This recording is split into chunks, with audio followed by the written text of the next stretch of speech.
예, 안녕하세요. 윤봉희라고 합니다. 설명회가 계속 겹쳐서 있어가지고 얼굴 뵀던 분도 자꾸 뵈는 것 같고 그래요. 예.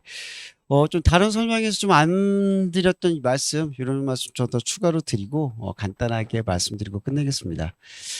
이런 말들은 말씀 많이 들어보셨을 거예요. 저 설명회 지금 한 두세 번째 지금 하고 있는 것 같고, 작년에 이제 교육과정 처음으로 바뀌어서 이제 들어가는 첫 세대 끝났고, 저희가 두 번째 세대가 들어갔는데, 보게 되면 많은, 크게 큰 틀은 달라지진 않았다 하더라도 분명히 달라지는 건 분명히 있어요. 뭐 서술형 같은 경우는 아예 지금 정형화식으로 내가지고 단답식으로 딱딱딱 끊어지게 약간 그런 식으로 내시는 파트로 많이 바뀌셨고, 그래서 이런 부분 같은 경우는 약간 논란이 많이 좀 줄어들었어요. 옛날 같은 경우는 서술형 문장들이 되게 길게 표현이 돼가지고 거기서 이걸 왜 감점시켜요? 이걸 왜 또 추가 점수 줘요? 그런 말이 되게 많이 나왔었는데 작년부터 보면은 예, 그런 게 쑥 사그러들었죠, 이제. 아예 그냥 정형화되게 단답식으로 문제를 내시면서 이런 부분이 조금 많이 예, 틀이 좀 잡혔다라고 보시면 될 것 같고, 그리고 많이 또 관심이 깊으실 거예요. 1등급 인원들, 이 비율들 어떻게 되나 좀 많이 여쭤보시고 하시는데, 일단은 저희는 절대 등급 상대 평가 같이 들어가잖아요. 그래서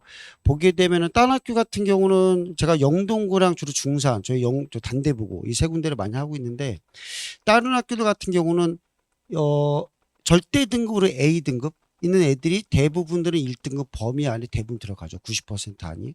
근데 저희 단대부고는 좀 달라요. 단대부 같은 경우는 A 등급, 그러니까 90점 이상 절대 등급으로 들어간 애들이 거의 60명에서 70명. 그리고 그 중에 1등급 비율은 36명, 38명 그 안에서 결정되기 때문에 중간에 붕 뜨는 애들이 분명히 생겨요.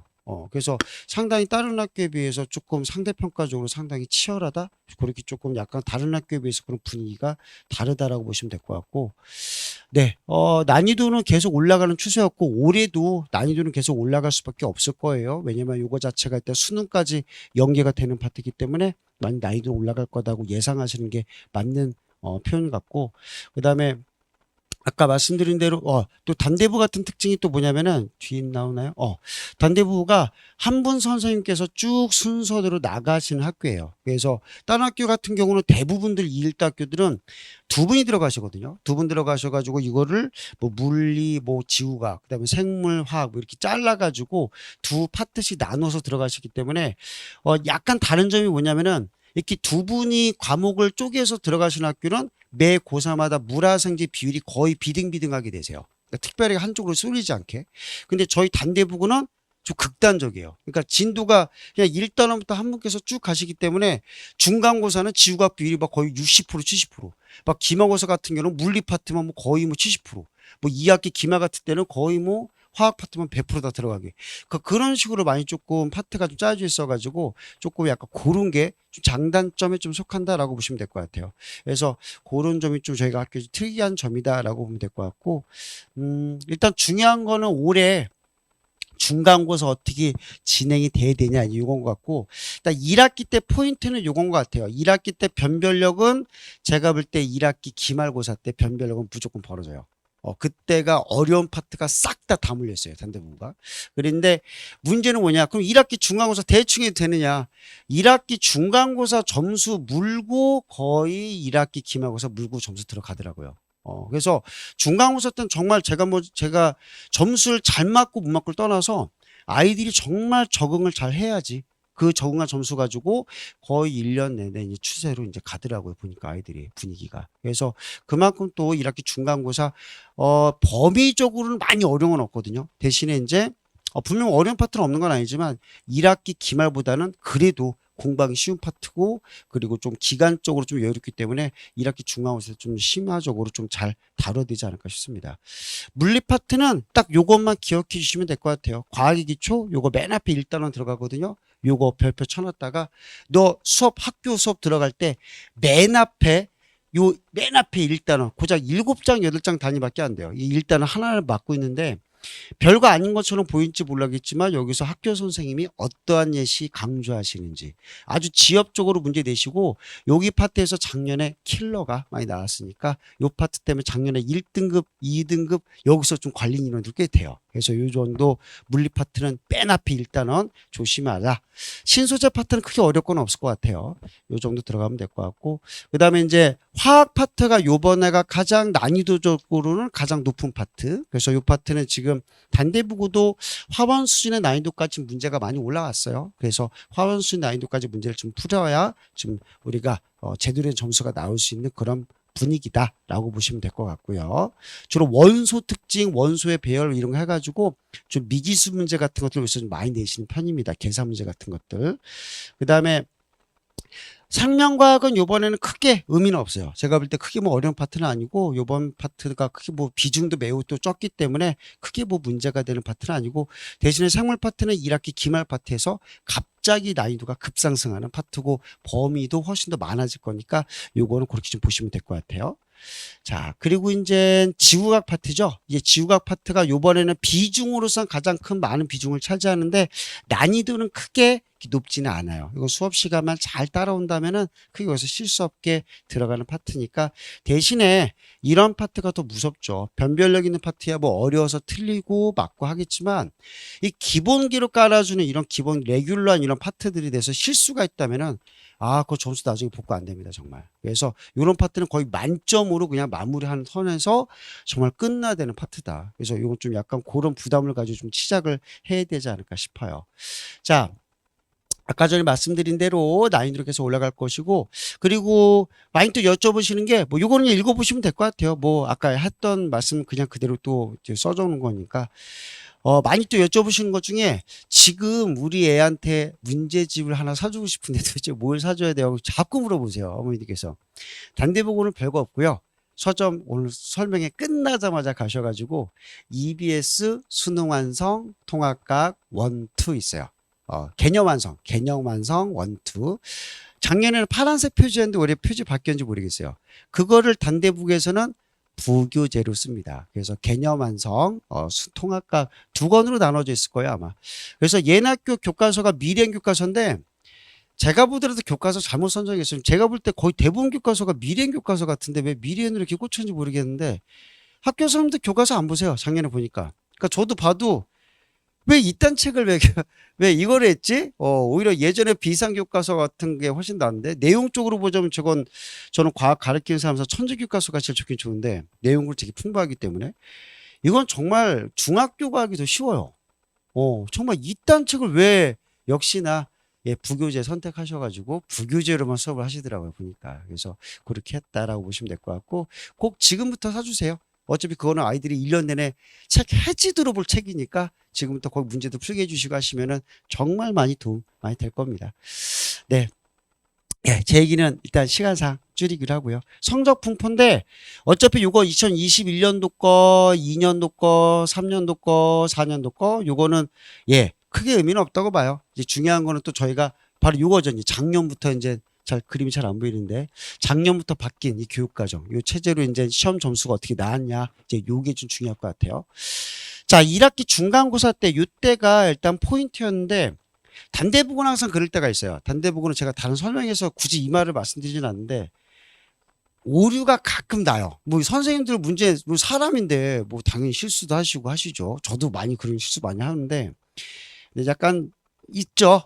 한 문제, 두 문제 정도 실수하는데 문제는 저희 단대부고는 서술형 1점 차이로 몇십 등이 갈리는 그런 학교란 말이에요. 이게 한 문제가 너무너무 크죠. 이때가 딱 이 점수 분포가 언제 조사했냐면은 시험 보자마자 당일 조사하거든요. 이게 당일 조사분이에요. 근데 그냥 문제 검토하다 보니까 화학 문제였어요. 화학 문제에서 오류가 난 거예요. 오류 났는데 어쩐지 이거 96점이라고 적혀 있잖아요. 이게 애들이 비정상적으로 많이 나오더라고요. 아이들이. 이 사회폭에서. 애들 이 정도 공부한 거 다 수업 시간 난 거 다 100% 거의 다 나왔고 했으면 거의 100점 이런 때가 요번에 거의 전 30명 예상할 줄 알았는데 한 15명 안쪽으로 나왔거든요. 그래서 예상보다 적었네. 어차피 1등급 폭은 다 나오긴 나왔지만 조금 아쉬웠었어요. 근데 역시나 문제 하나가 좀 오류가 났었어요. 거기서 이제 다 이런 형태가 된 거죠. 결국 그 시험 문제에 대해서 제2시험을 다시 봤어요. 다시 보고 요 성적은 요것보다 더 올랐어요, 그때. 그래서 지금 제가 설명에 그 문장 붙여드린 거는 94점이라고 제가 붙여놨거든요. 1학기 중간고사. 근데 그거보다 성적이 더 올라가지고 제가 나중에 다시 제조해서 해보니까 96점인가 97점인가 거기서 1등급 그 한 문제가 다 다시 올라가고 재시험 보는 바람에 다 맞았죠 애들이 그 다음에 문제. 그래서 거기에서 좀 오류가 나서 그런 형태가 좀 벌어진 꼴입니다. 그래서 보시면 알겠지만 점수폭이 되게 상당히 정말 치열해요 아이들. 그래서 이게 이건 지금 96점, 뭐 99점 이게 다 알고 보게 되면 서술형에서 부분 점수 차이라는 거. 여기서 거의 다 1등급 다 떨어집니다, 아이들 다. 그래서 이렇게 좀 보시면 될 것 같아요. 그래서 매우 치열한 학교다. 관리적인 측면은 테스트 저희 정말 강조해서 들어가는 반이고요. 수업 오자마자 테스트 보고 그날 배운 거 그날 당일 일일 테스트 평가도 보고 그래서 또 내용적으로 강한 부분이 있다면 암기 테스트부터 또 매주마다 저희는 서술형 첨삭이 들어가요. 그래서 이 파트 서술형 특히 실수하지 않도록 들어간 테스트까지 좀 다양한 형태로 들어가게 되겠고요. 자, 이런 형태로 문제가 좀 변형돼서 들어간다 보시면 될 것 같습니다. 기출문제 가지고 변형해서 충분한 경우의 수 가지고 아이들이 좀 여러 시야를 넓히게 이런 수업이 들어가게 되겠고요. 그 다음에 이런 암기 테스트 같은 것들, 그 다음에 교과서 내용 정리 같은 것들 다 아이들이 다 수기로 써가면서 정리해야 될 테스트 내용물입니다. 이런 것들은 서술형 테스트죠. 아이들이 여기 나가기만 써오면은 조교 선생들이 배정이 돼가지고 일일이 다 손으로 수기로 다 첨삭을 다 해주시고 그다음에 원본 답지도 나가서 자기 쓴 거랑 비교하게끔 그런 식으로 또 하루 또 일주일 동안 또 나가게 되죠. 그러니까 이게 테스트가 이렇게 여러 가지가 들어가기 때문에 저희가 한 주당 들어간 테스트가 많으면 3개도 보고 4개도 봐요. 이 문제가 뭐냐면은 이런 상황이 벌어졌을 때 결석이 발생할 때가 가장 문제가 커요. 정말 이거는 한 번 빠지면은 이건 일주일에 고작 1시간 빠진 건 될지 모르겠지만 저희 기간으로 보자면 15일 보름치가 없어지는 거예요. 단원으로 보자면 저희가 진도상 좀 이따 말씀드릴 거지만 단원도 보시게 되면은 거의 일주일에 한 단원 자체가 끝나게 돼요. 저희가 과학 시간 일주일에 하루밖에 없기 때문에 이게 하루가 벙지게 되면요 정말 갭 차이가 어마어마하게 벌어져요. 여기서 에이 뭐 1시간 따졌다고 뭐 그것 때문에 애들 성적 많이 떨어지겠어 하는데 정말 많은 사례 많이 봐요. 1시간 놓쳐가지고 여기서 못 쫓아와가지고 계속 누적누적 되다가 그 아예 정기고사나 통째로 망친 학생도 많이 본 적도 있고 그래서 이 수업 시간들이 제가 그래서 많이 수업을 깔아놨어요. 단대보고 뭐 대부분들은 저한테 수업을 듣겠지만 아이들이 5개 요번에 하루 더 늘렸어요. 그래서 어떤 수업이든 좋아요. 저 학원 가리지 않고 동일한 퀄리티 가지고 동일한 수업 들어가니까 이 수업 시간에 만약에 자기 수업 시간에 어떤 예외가 있어가지고 개인 사정으로 빠지게 됐다면은 반드시 직강으로 무조건 들으셔야 돼요. 일주일에 하루밖에 없는 거예요. 저희 과학 시간은. 그래서 들으셔서 또 이렇게 또 수업 시간에서도 또 여쭤보세요. 누가 제일 나아요? 라고 여쭤보시는데 제가 볼 때는 이 저녁 시간대 있죠. 예, 저희 뭐 다원학원이 다원학원은 토요일 날 오후 2시 잡히겠지만 다원학원 좀 감소를 좀 많이 해드려야 되는데 솔직히 말하면 저녁 6시가 가장 저한테는 좋아요. 일찍 부를 수 있고 근데 또 늦게 또 남길 수도 있고 그래서 이 시간대가 제가 제일 또 좋아하는 시간이고 다른 시간대가 전혀 수업 못하는 수업은 전혀 아니니까 오해는 마시고 그렇게 하시면 될 것 같아요. 제일 좀 빡센 수업은 토요일 날 오전. 이거는 정말 하는 애들만 오더라고요, 정말. 정말 주말에 수업 시간 버리지 않고 딱 알차게 하는 애들, 그런 애들이 많이 오는 편이고, 그래서 토요일 날 좀 약간 시간 좀 찡기더라고요. 찡겨서 제가 연장선상으로 이렇게 깔아놨어요. 그래서 충분히 또 연계되게끔, 요때 만약에 숙제 덜한 게 있다면은 끌어와서 여기 학원을 끌고 와가지고 숙제 마무리시키고 평가도 마무리시키고 그래서 2개를 연속으로 깔아놨다라는 거 이렇게 이용하시면은 좀 크게 도움되실 것 같습니다. 네. 그래서 요거는 또 저희 이제 1학기 중간고사 특강인데 2월 달에만 개강을 하는 특강이거든요. 그래서 한마디로 그냥 2월 달에만 개강 특강 들어가는 거고 저 단대부고 영동고 특화반 빼고는 또 다 수업 과정은 제가 일부러 단대부국 진도에 다 맞춰놨어요. 그래서 이거는 지금 만약에 지금 시점이 좀 많이 늦었다 하시면은 좀 늦게 개강하는 반도 이렇게 있거든요. 요거는 웬만하면 좀 늦게 해주세요. 요거는 아예 적응할 때 요거를 듣고 안 듣고의 차이가 매우 커요. 우리 애는 벌써 뭐 중학교 2학년 때 3학년 때 통과 벌써 2번 3번 돌렸는데 하실지 모르겠지만 막상 또 들어와서 껍질 까보고 하면요. 많이 또 달라요. 또 연기하는 애들도 정말 많았고 정말 우리 애기 잘하는 줄 알았는데 막상 성적 까보면은 안 그런 경우가 정말 많기 때문에 이런 경우는 조금 들어가셔가지고 저 점수 좀 너무 비중있게 보지 마세요. 점수 테스트 보고 하면은 점수 많이 잘 안 나오거든요. 막 30점, 20점 나오는데 그렇게 하면 불에 데워봐야 돼요. 학교 내신 문제스럽게. 그래서 요건 정말 적응하는 좋은 시간표니까 저도 뭐 생명과학 선행도 하고 고3도 가르치고 하지만 제가 맡고 있는 선행 어떤 과목 중에서 이 수업만큼 가장 효과 좋은 수업은 못 봤어요. 물론 내신 정규반은 기본이지만 요것만큼 선행으로 볼 때는 요 수업만큼 효과가 제일 좋다. 그래서 요 수업만큼은 조금 시간 내셔가지고 들어주는 게 좀 좋지 않을까 싶습니다. 자, 여기서 마무리 할 수 있도록 하겠고요. 앞으로 정말 더 단대 보고 요번에 2등급까지 100% 제가 다 만들어 보도록 하겠습니다. 감사합니다.